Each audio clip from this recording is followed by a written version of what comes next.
শিব ঠাকুর দুহাত তুলে প্রার্থনা করছে। দেবকী জেগে গেলেন।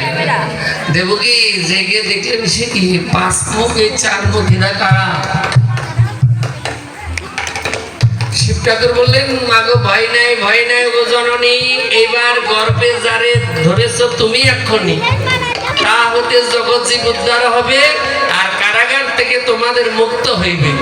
শোনো, এই যে ইনি আমি শিব ঠাকুর, ইনি ব্রহ্মা, আমরা এসেছি তোমাকে দর্শন করতে। তুমি কত বড় ভাগ্যবান, মুনি ঋষি যোগী যারা ধ্যান করে পায় না, তুমি গর্ভে ধারণ করেছো। শোনো, কিছুক্ষণের মধ্যে তিনি আসবেন, আমরা প্রার্থনা করেছি। এই বলে ব্রহ্মা শিব ঠাকুর চলে গেলেন।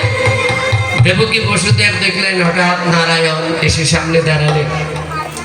দেবকী বসুদেব তখন নারায়ণের চরণে প্রার্থনা করলেন, প্রভু এই জন্মে না জন্ম জন্মান্তরে যেন তোমাকে এইভাবে দর্শন করি প্রাণ ভরে। এই জন্মে না জন্ম জন্মান্তর যেন তোমাকে দর্শন করতে পারি। কোনো ভাগ্যে কোনো জীবে যদি পায় দর্শন, সংসার যাতনা তার হয় বিমোচন। কোনো ভাগ্যে কোনো জীবে যদি তোমার দর্শন পায়, সংসার যাতনা চলে যায়। নারায়ণ কি করলো? মায়া বিস্তার করলো। তবে নারায়ণ মায়া বিস্তার করিল, দুইজনে মোহিত হইল।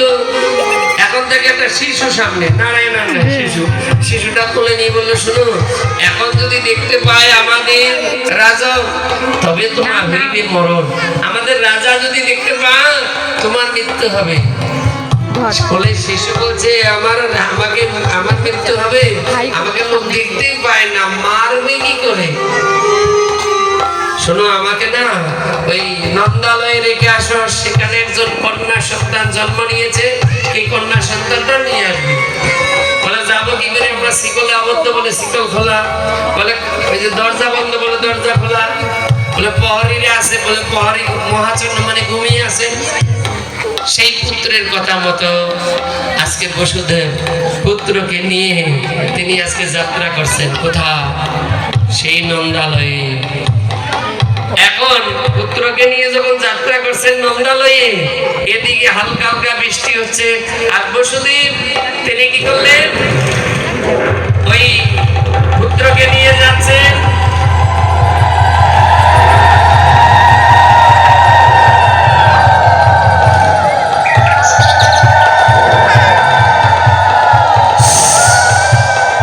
বসুদেব আজকে পুত্রকে নিয়ে যাচ্ছেন।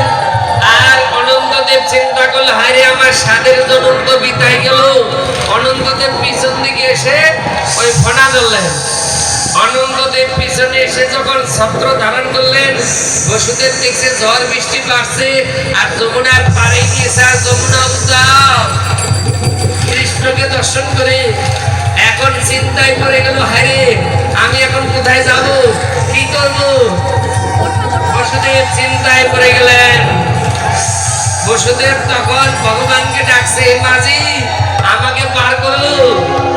ওরে অকুলধ কোন পথে কোথায় এলাম রে, চোখে যায় না কিছু দেখা। চরের পথে কাঁদি কাঁদি আমি রে, ও সাথী কেউ নাই দেখো একা।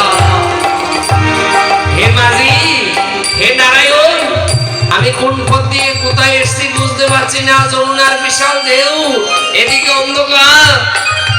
আর কোন পথ দিয়ে কোথায় এলাম রে, ও চোখে যায় না কিছু দেখা। জ্বরের পথে কাঁদি কাঁদি আমি রে, ও সাথী কেউ নাই দেখো একা। আর এই ছিল কলে লেখা রে,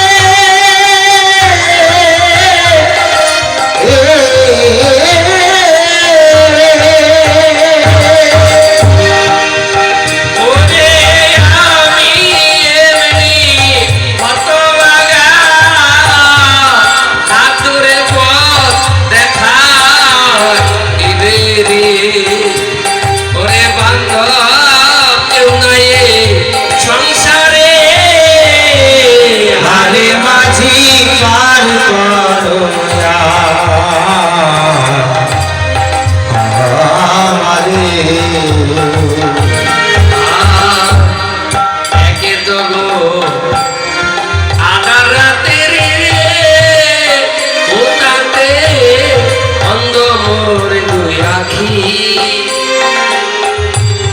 প্রান্ত মনে ক্লান্ত ক্লান্ত দেহে রে